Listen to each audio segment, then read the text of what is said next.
Good evening, everyone. I am Michael Ryan. I am Vice President and SueAnn Weinberg Librarian of the New York Historical Society, and I'm delighted to welcome you this evening to the first of three presentations focusing on our library fellows and their work here at the New York Historical Society. This is an ongoing series that we do every year. We think people enjoy it. They sign up for it. We hope you enjoy it this evening, and we hope you'll come back and join us for the remaining two programs in April and in May. This evening focuses on the work of Andrea Marpillero-Colomina, who is the Robert David Lyon Gardiner Fellow. The Gardiner Foundation has been a very generous supporter of the New York Historical Society. The focus of the fellowship is on Long Island. They are encouraging of studying Long Island history and its present prospects. And we try to look for candidates whose work most closely approximates the areas of interest of the Gardiner Foundation. So Andrea comes to us tonight from the New School, where she received her PhD in public policy and urban planning. She currently teaches at the New School. She has an MS from the Columbia Graduate School of Architecture, Planning and Practice. So she's been well trained in the social sciences and in architecture. She's worked on urban policy in this country and abroad, and her work, as all policy work has, a distinctly practical focus, which a lot of academic scholarship simply does not. In fact, Andrea is really set apart as a fellow here, insofar as she is not a historian. But tonight she's doing a piece of history. She's looking at the impact of the Erie Canal on transforming the East River and the western side of Long Island, AKA Queens and Brooklyn, mostly Brooklyn, in the course of the 19th century. It's an ambitious project. It's a different project for us, and it prompts some questions that I think I'd like to ask Andrea by way of introducing her topic, her program this evening. So, two questions, Andrea. First of all, what moved you to apply for a fellowship here? You're working in the social sciences, you're working in public policy and urban planning. This is a library, it's a scholarship, this is people just sit and work alone and do their thing. So you're out of your comfort zone in a sense, and you're taking maybe a detour. Maybe it's not a detour, but I think it might be helpful for our audience for you to tell them a little bit about how this originated and why it appeals to you, and then in particular why this topic. That is, of all the things you could have worked on, you chose this one. So I'm gonna just mention one other thing, and then I'll step back and let you answer those two questions. But I wanted to remind our audience before going further that we will take questions at the end of Andrea's program. You can submit your questions by using the Q&A function at the bottom of your screen. Just type in your questions. You can do it at any time. They will be received, and we will accumulate them and then read them to Andrea at the conclusion of the program this evening. So Andrea, what about it? Why are you here? So, well, first of all, Michael, thank you so much for that wonderful and really rich introduction. I think it's a totally fair and great question, and I want to start answering that question by saying, number one, I was born and raised in New York, and so much of the work that I have done throughout my career and throughout, both my academic tenure and in my professional work has been focused on New York. And so when you become a specialist in New York and in the story of New York's urban growth, you find yourself sort of going further and further back in its history. So I've always been really, really interested in New York's history and how that history shapes the New York that we live in today, right, in 2021. So most broadly, I've always had interest in having the opportunity to spend some more time focusing on New York's history. And that was something that, as I wrapped up my doctoral work, I was looking for in a fellowship, looking for a place that would allow me to bridge my social science academic background with my interest in sort of the more humanistic side of urbanism. And I was specifically drawn to the New York Historical Society because, the fellowship provides exactly that opportunity to really delve in and become one with the resources of the New York Historical Society. And that was really, really exciting for me. And I specifically chose this topic. It was actually kind of an interesting journey. I was teaching a class. I have taught a class several times about the gentrification of New York City, and increasingly sort of the way that New York City developed because of the fact that it's an archipelago of islands became increasingly interesting to me. And in this sort of journey of New York's natural geography, I came across a piece of research where I learned that actually the East River is not a river, it's a saltwater estuary. And I found that really interesting. I found it really interesting that this sort of iconic New York waterway is not what it has been labeled on maps, and is not how we sort of think about it in contemporary culture. And it made me really interested in digging in further, right? How did the East River become the East River? What were the factors that made it what it is today? And how did maybe other things that were going on in New York City and New York State at the time when the East River really began to develop industrially and become this manufacturing powerhouse, what were some of the other factors at play? And as I'm going to talk about in a couple of minutes, the big factor at play was the opening of the Erie Canal. And I was really excited to spend some time exploring that and exploring some of those questions. So that in short is what brought me here to the New York Historical Society. That's great. And it's been great having you, Andrea. And we've learned a lot from you and look forward to your presentation this evening. So I'm going to say bye-bye for now. I'll join you later at the end of Andrea's program, and we'll take Q&A then. So Andrea, it's yours. Thank you so much. I'm going to go ahead and share my screen now, so there'll just be a moment when I'm doing that. And here we are. First, of course, I want to start by thanking the Gardiner Foundation that has made this amazing research possible. And I also want to thank the librarians at the New York Historical Society who have been very patient with me as I have made a series of exotic and complex demands as I seek to answer this question. Did the Erie Canal transform the East River? And we'll get right to the chase. The answer to that question is yes. The Erie Canal absolutely fundamentally transformed the East River. And we're going to be talking about that transformation this evening through 4 overlapping categories. And those overlapping categories are urban growth, trust and trade and industrialization, geological transformation, and infrastructure. And we'll see how all of these 4 categories don't exist in silos, but they are continually reinforcing each other after the Erie Canal opens, and in that century immediately after its opening that leads to the East River becoming the river that we more or less know the story of today. So, I think this image is really helpful. This set of images is really helpful for just sort of giving you a little bit of a visual basis for understanding what that transformation looked like. So on the left, we've got a lithograph of the East River in 1813. So we're looking at this, very pastoral landscape. There's some fishermen in the foreground. There are a couple of sailboats. There's one building structure. It's sort of, actually, I find this image really relaxing to look at. And then 91 years later, you have a completely transformed Brooklyn waterfront. You've got these giant industrial storehouses. You've got a factory.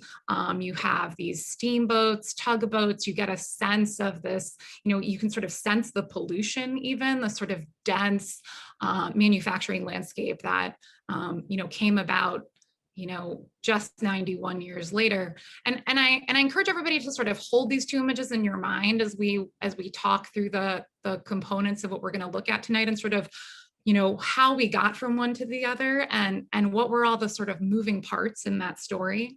And then, before we really delve in, I think it's also helpful to step back and look at some key dates.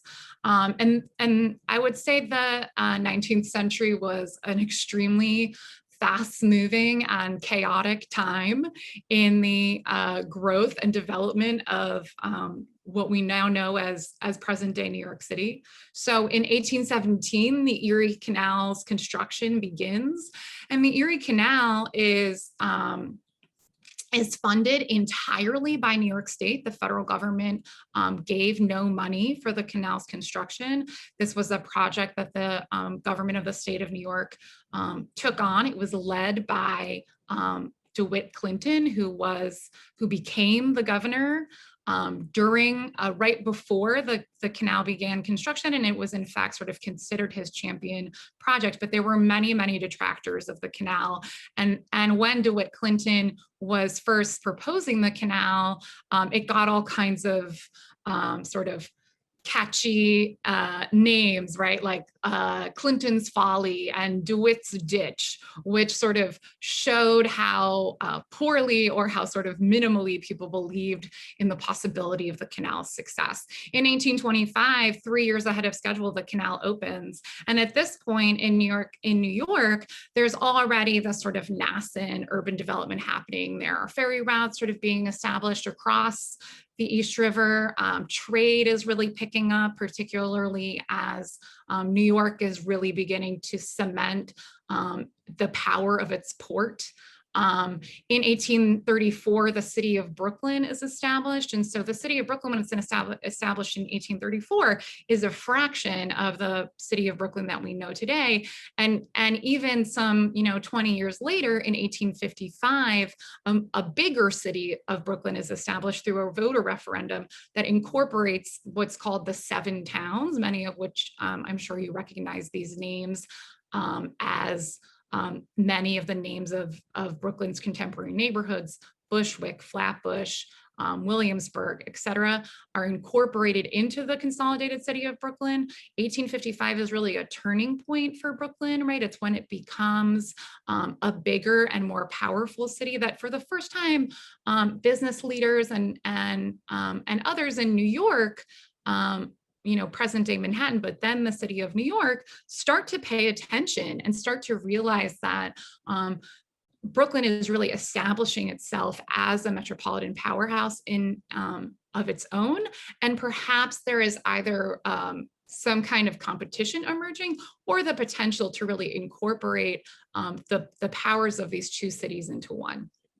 In 1883, the Brooklyn Bridge opens, and this, of course, represents the first contiguous opportunity for pedestrian travel between Brooklyn, between the two shores of the East River, from the western side where Manhattan is to the eastern side where Brooklyn is. And then finally in 1898, just 81 years after the construction of the Erie Canal began, consolidated New York City is established. So this is a whirlwind of urban growth, of urban development. I think it's really important also to keep in mind that by 1900, Brooklyn's population was more than 100 times what it had been in 1817. So that just gives you, that's one dimension of sort of understanding how quickly the city grew and how quickly the city had to adapt to become a viable place to live for hundreds of thousands of people extremely quickly. So now we're going to sort of slow down, zoom in, look at some really specific examples of how the Erie Canal shaped and transformed the East River. We start, of course, with the opening of the Erie Canal in 1825. So the Erie Canal opens in October of 1825, and its opening is celebrated by a boat ride taken by Governor DeWitt Clinton and other dignitaries through the entire 360-mile path of the canal, and then down the Hudson River into New York Harbor.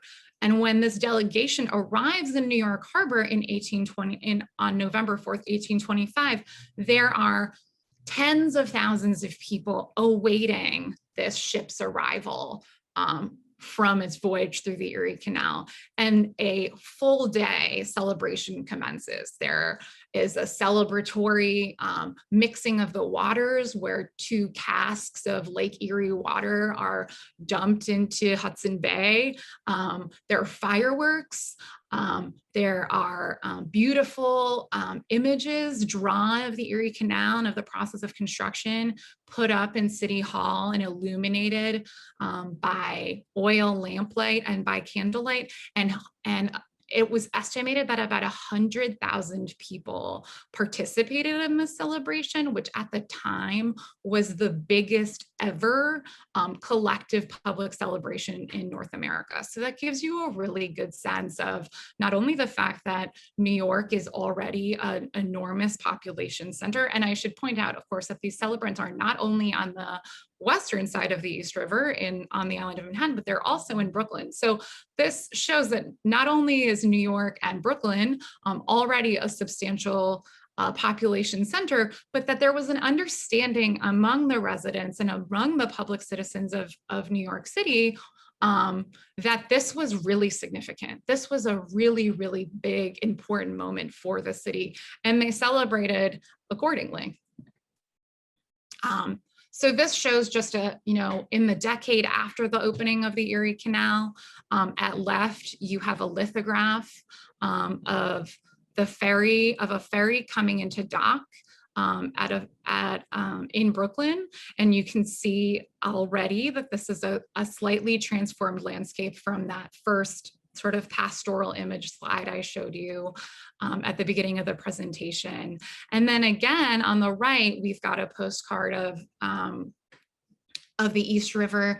This view is looking south from Pierpont Street, which is in present day Brooklyn Heights. And you can start to see sort of the beginnings of some industrial development here, where you've got a windmill, and that's showing that there's some kind of production happening, whether that was a grain being ground, some kind of manufacturing is already underway and has positioned itself strategically on the eastern side of the East River. This is a color transparency showing a view of New York from Brooklyn Heights and showing, I think really significantly the massive amount of traffic that already existed on the East River as early as 1837. So we're talking about 12 years after the opening of the Erie Canal. We've got all of these boats. We can sort of see from our perspective that Brooklyn has quite a bit of waterfront development, right? We've got houses, probably some storehouses, some stores.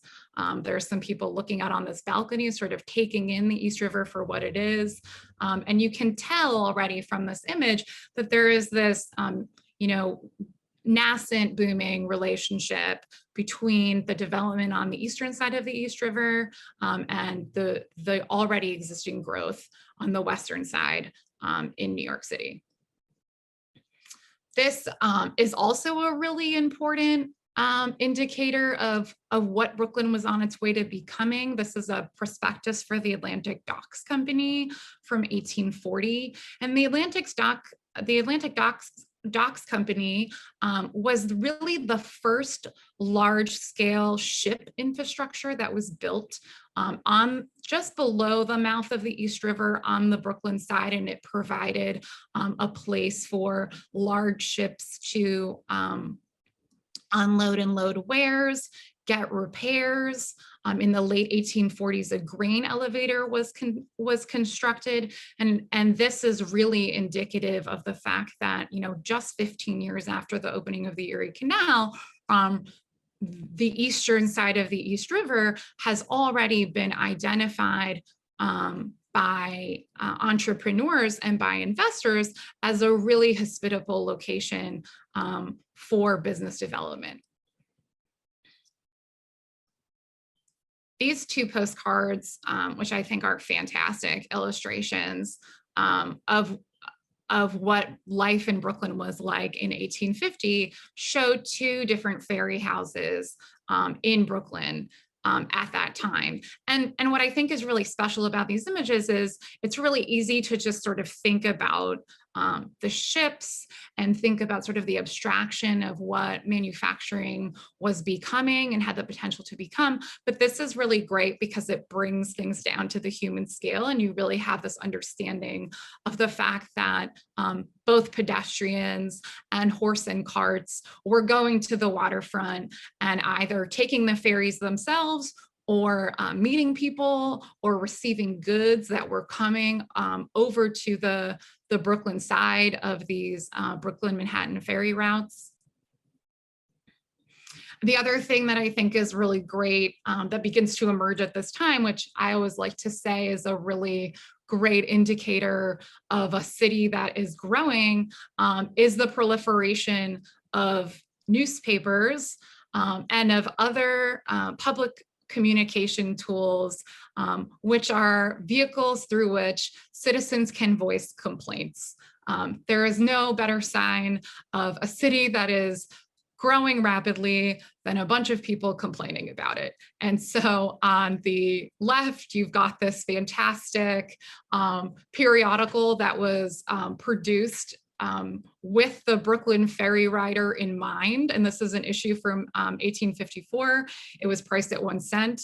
It was geared towards the ferry rider, sort of, it had a litany of complaints about sort of the prices, the level of service, the challenges when there was inclement weather, et cetera. And on the right, we've got this broadside, which is basically just a standalone print poster that could have been posted in any public place that is complaining about the nuisances at the South Ferry, at the Brooklyn side of the South Ferry terminus. So this is calling for citizens to complain, to assemble at City Hall, to complain about the poor conditions that exist at the ferry station, which I think is just perhaps the most human indicator of a city undergoing rapid change.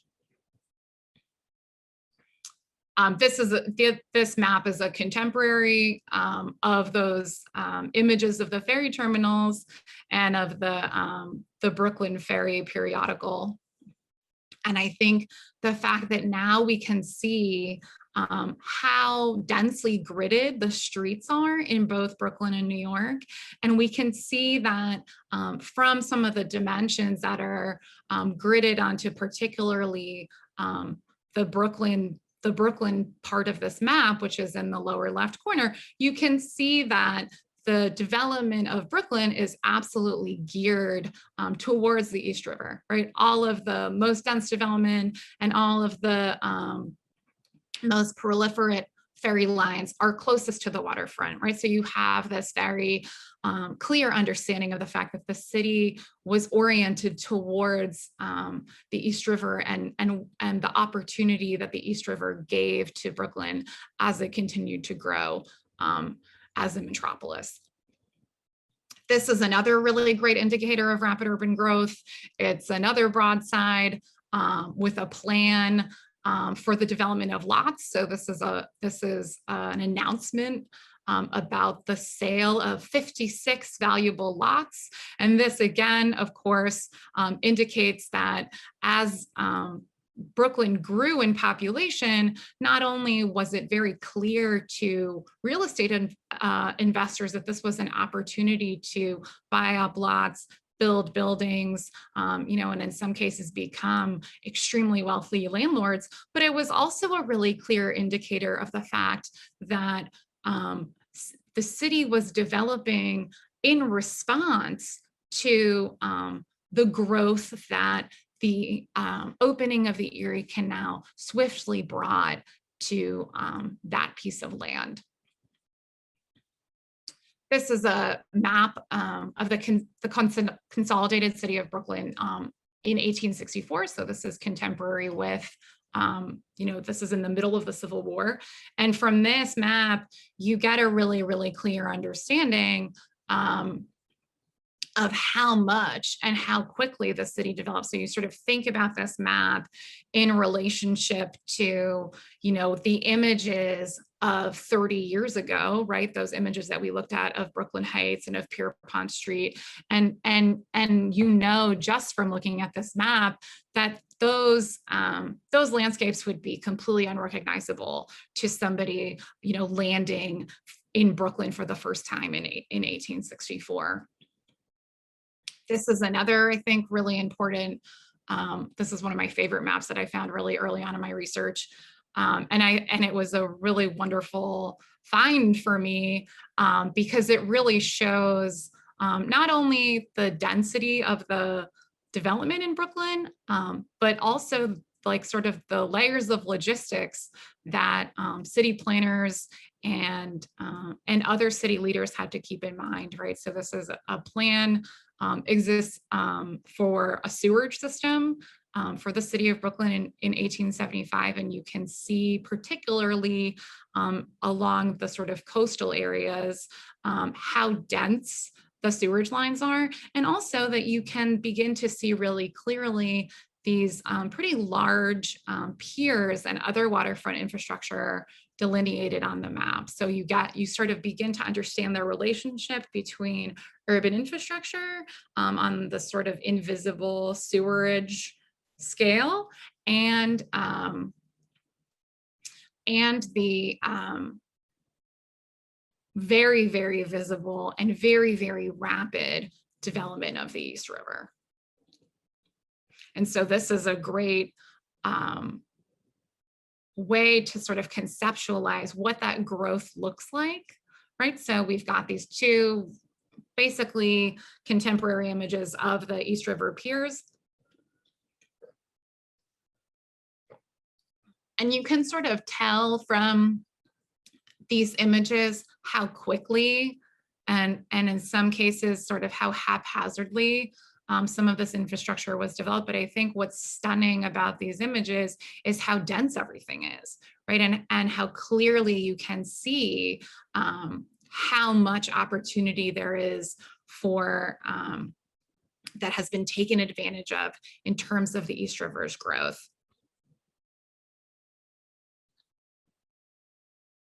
This is an image of Arbaricles coffee mills and sugar refinery, which is on the eastern shore of the East River.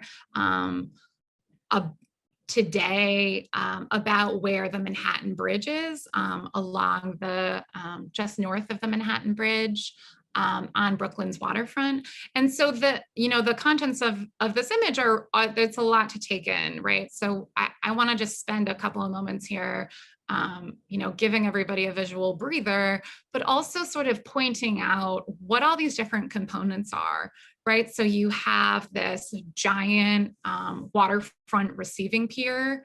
You have several storehouses. You have a coffee mill. You have a giant sugar refinery. You have a powerhouse.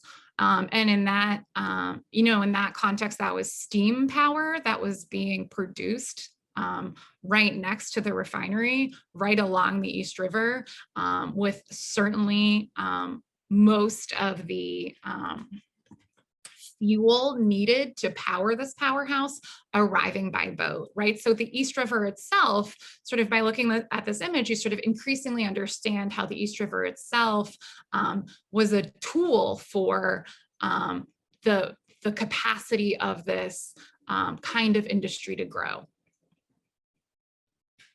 This is another image of a big sugar refinery. It was actually Arbaricles' major rival, the American Sugar Refining Company. And the American Sugar Refining Company became what we now know as the Domino Sugar Company. And in its heyday in the late 1800s, the American Sugar Refining Company was manufacturing 50% of the sugar in the United States. So we're talking about a huge manufacturing capacity, and we're talking about a really, really significant contribution to the economy of the United States. So we've spent a lot of time sort of talking about development, about this rapid trajectory of change, about the huge growth in manufacturing capacity. And that can make it really easy to sort of forget that the East River is a living water body that comes with its own natural geological challenges. And in fact, the geological challenges of the East River, which, many of which stem from a point that I made at the beginning of my presentation, which is the fact that the East River is not actually a river. It's a 16-mile long saltwater estuary. It's shallow. There are very violent rip currents. There are rocks that protrude, even today, throughout the extension of its 16-mile length. And this caused it to be the subject of fascination, both of journalists and of novelists, of fiction writers. So in an 1830 novel, there was a scene where there was a chase through a portion of the East River called Hellgate, which was interchanged sort of back and forth with the name Hellgate. And you can see in this image, this giant protruding rock that is a threat to this boat in a storm. And then on the more practical side of things, in 1848, there was the first geological survey made about the potential threat of Hellgate to the economic development or economic growth of New York City. So this was a report made to the Chamber of Commerce of the city of New York.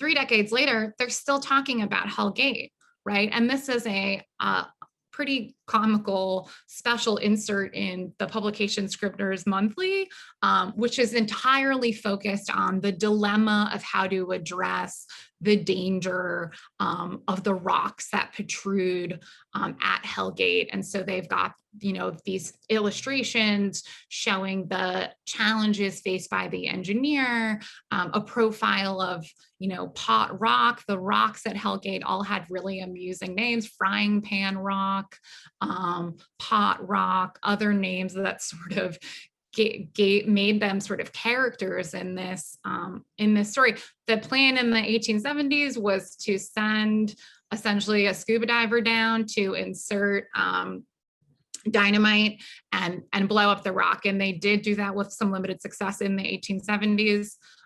In the 1880s, they successfully, they came along a little bit in their engineering, and they successfully exploded the majority of the rock formations at Hellgate. So what a gift it is to have photographs of this moment. The water shot 250 feet into the air at the time of the explosion.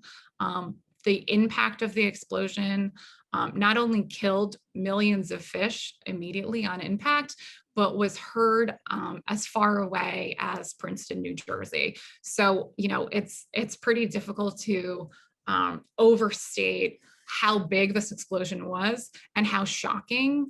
And obviously it was covered extensively by the press, both before the explosion happened and after the explosion happened in September of 1885. The other thing that's sort of a growing narrative as engineers and as business leaders become increasingly interested in solving the geological challenges of the East River for boats is the fact that there is no way for people living and working on the east side of the East River to get to the west side of the East River to get to what is today Manhattan without a ferry boat. There was no way to cross by land. And so in inclement weather, it was impossible to get there. And so there were a couple of very harsh winters in the late 1860s and early 1870s, wherein the East River froze over and boats were not passable. And so if folks needed to get from one side of the East River to the other, they were reliant essentially on their wits, and they had to walk across the frozen East River to get from the eastern shore to the western shore and essentially hope for the best. And obviously there was a lot of concern from city officials, both in Brooklyn and in New York, and from business leaders who many times had employees who lived in Brooklyn, where the place of business was in New York, or vice versa, about changing this, about making travel between the two sides of the East River more reliable. An early iteration of this plan, which came about in the late 1860s, was to build a series of floating bridges from the western shore of the East River to the eastern shore. So the sort of blown up inside of this map shows essentially a continuation of streets that would allow these streets to be crossable through a network of floating bridges that got pedestrians from one side of the East River to the other. In the long run, it was determined that the floating bridge idea was not viable. It was too unsafe. It was too subject to currents, to weather. It could be potentially unsafe in stormy conditions, and the plan was nixed. By the early 1870s, as this conversation had been ongoing, what are we going to do to make the connectivity between one side of the East River and the other more viable? Finally, a group of investors came together and financed the construction of what became the Brooklyn Bridge. So in the early 1870s, you can see in the image on the left, there are a huge number of boats operating the harbor. The towers for the Brooklyn Bridge were already under construction in 1873. The Brooklyn side tower was constructed first because the water and land conditions on the eastern side of the East River were slightly more habitable. But this was a really dangerous and complex undertaking. Thousands of laborers were injured or died, many of them because there was a limited understanding of the time of the impact of pressure change. So laborers would be working under the water to excavate the land under the water in order to build the foundation for the bridge towers, and then would be very quickly pulled up to the surface level, and that had devastating impacts. All kinds of horrible things happened to people, everything from chronic nosebleeds to brain aneurysms.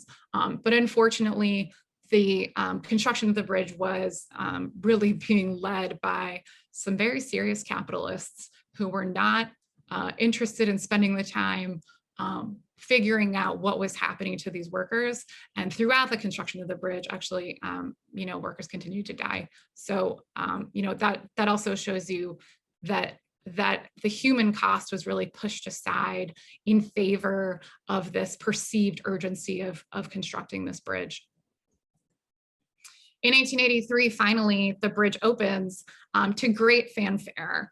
And in the archives of the New York Historical Society, I found documentation of no less than 4 parties, 4 separate grand galas that were held in celebration of the opening of the Brooklyn Bridge in 1883. And so I can only imagine that on the Manhattan side, there were similar celebrations of a similar scale taking place. This was a huge, huge moment for New York, as the city of Brooklyn and the city of New York were connected by land for the first time. And this gives you a sense of, this is 14 years after the opening of the Brooklyn Bridge. This gives you a sense in 1897 of how much both sides of the East River had developed, how densely they were developed, and how necessary a land connection between New York and Brooklyn was. This is also a really significant moment. I want to sort of stop here for a second and say this is really significant because this is 1 year. This map in 1897 is an image of New York City 1 year before New York becomes the greater New York City that we know today, before the 5 boroughs, including Brooklyn, are consolidated into present day New York City, much to the resistance of Brooklynites. The decision to consolidate New York into a single city was made through a voter referendum, and the citizens of Brooklyn voted by a very, very slim margin, less than 300 votes in a city at the time, that had about 300,000 residents. Less than 300 votes made the difference between the yeses and the nos in terms of the decision to incorporate into larger New York City. So this is after the consolidation of Greater New York City in 1894. And I think this is just sort of a great, it's a lithograph by, the famous artists, Corrier and Ives. And it's a great sort of reassurance of the fact that even after the Brooklyn Bridge opens, and even after New York is consolidated into a single city, the East River doesn't lose its vibrancy. Here are a bunch of boats with the East River in the background, and you can sort of sense the sort of continuing, use and power that the river had for New York's economy. And then we're going to zoom forward, 120 years and sort of think about, just in closing, think briefly about what that means for New York City today. The bridge in the background of this image is not the Brooklyn Bridge, it's the Williamsburg Bridge, which was constructed shortly after New York became consolidated in 1903. But this is Domino Park in Williamsburg, and the building that you see sort of in the mid-ground with the smokestack is indeed the American Sugar Refining Company, aka the Domino Sugar Factory. And it's amazing to see how in this sort of contemporary urban landscape, its urban manufacturing identity is sort of incorporated into the park. And in this image of Hunters Point South Park in Long Island City, we see an even sort of more holistic incorporation of the East River's history into the contemporary landscape. So instead of honoring the industrial history of the area, this park actually seeks to recreate the marshlands and the natural landscape that existed here before the East River, before the Erie Canal opened, and before the East River became an economic powerhouse. And finally, I was so serendipitous last week when I was working on my presentation, and I read a piece of news about the fact that dolphins had been spotted off of the East River, in the East River off of Greenpoint. And just to sort of show, in a way we've come full circle from this pastoral, pre-industrial landscape to this decidedly post-industrial landscape that, again, is allowing some space and some opportunity for nature to exist here. So thank you. I'm gonna stop sharing my screen and hopefully answer some fabulous questions. Great. Well, thank you so much. Thank you, Andrea. That was really fantastic. What happened to the domino sign? It is still there. It was restored, and then I think it has been put back. Okay, okay, okay. And a question I had through your presentation was, so your emphasis is on trade going into the center of the country and back, right? What about the transatlantic trade? What do you have any, I mean, do you have any sense of how important that was? I could imagine that would Yeah, be. yeah. The transatlantic trade already existed, obviously, before the opening of the Erie Canal, but the opening of the Erie Canal completely transformed sort of the capacity of Atlantic trade, because not only was Atlantic trade sort of landing in New York, it now had this potential to make New York sort of its starting point for going to the inland United States via the Erie Canal. The other thing that happened is that the development of Brooklyn allowed there to be much more capacity for docking. So these boats that were coming from Europe were no longer only docking on the Hudson River or in the lower part of New York Harbor on the Manhattan side, but now could have space to dock and could unload their wares on the Brooklyn side as well. And just another quick question. Had anyone thought about extending some of the trolley routes over the bridge? Yes. Yeah, that was when the bridge opened, essentially. Trolley routes were extended pretty immediately over the Brooklyn Bridge. But what was really interesting is that for a while, and part of actually the impetus for the development of the Interborough Rapid Transit Company, which is the first company that had train or trolley travel between Brooklyn and Manhattan, was that at first, neither the Brooklyn rapid transit companies nor the Manhattan rapid transit companies wanted to be in charge of the route that would actually take the riders from one borough to the other. And so the piece that went across the Brooklyn Bridge actually was its own separate entity. And the passengers had to disembark on either side of the bridge. Oh boy. Chaos. Yeah, indeed. So we have a question here that I think harks back to what you were saying about the navigability of the East River and Hellgate and all of that. Question is, did ships originating in Brooklyn round lower Manhattan in their travel northward to the canal? Or did they or did they basically take the North River, the Harlem River, out to the Hudson River? I think it really depended on the ship. So obviously, before the blasting of, even the partial blasting of Hellgate in the 1870s, it was much safer to go up the Hudson River because it was deeper and less rocky. But I think part of the story that changes, right, is that as Brooklyn becomes a manufacturing powerhouse, many more voyages are originating from the East River. And so they're going up the East River and then cutting through at the North River, at the Harlem River to connect to the Hudson River, to go, up the river to Albany to connect with the Erie Canal. So is the Harlem River, the North River, a river as well? Or is it? So the North River is actually the Hudson River, which is very confusing. Yeah. Okay. And it's not, the degree of difficulty is not the same as in the East River. No, I mean, because the Hudson River is actually a river, whereas the East River is not. Yeah. Okay. I have a question that you may not be able to answer, but I'll just throw it out there. We'll try.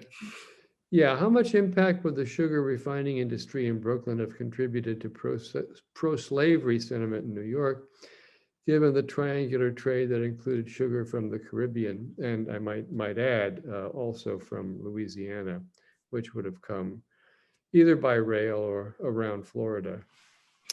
Well, I mean, I think it's a great question. I have to say that the relationship that New York had to slavery at that time, I don't know a lot about, but I do know that New York was pretty deeply divided. There were a lot of pro-slavery people who lived in New York and worked in New York because they were benefiting from the profits of slave labor. But there was also a really big and powerful pro-abolition community in New York. And so I think, much of what you see in general in 19th century manufacturing and industry is ethically problematic, right? We're talking about, big time profiteering off of the backs of many people who suffered, not only slaves in the Southern United States, but the workers in New York themselves, who often were operating in very, very difficult circumstances. Yeah, I mean, there are a lot of dirty hands here. Yeah, oh yeah, Yeah, big time. Yeah. Here's a good question. It's a big one. Most of the development you detailed happened after the canal had been replaced by the railroads. So what's the role of the railroads in feeding the traffic and development along the waterfront? Well, the interesting thing about the railroads that I think is important to keep in mind is the fact that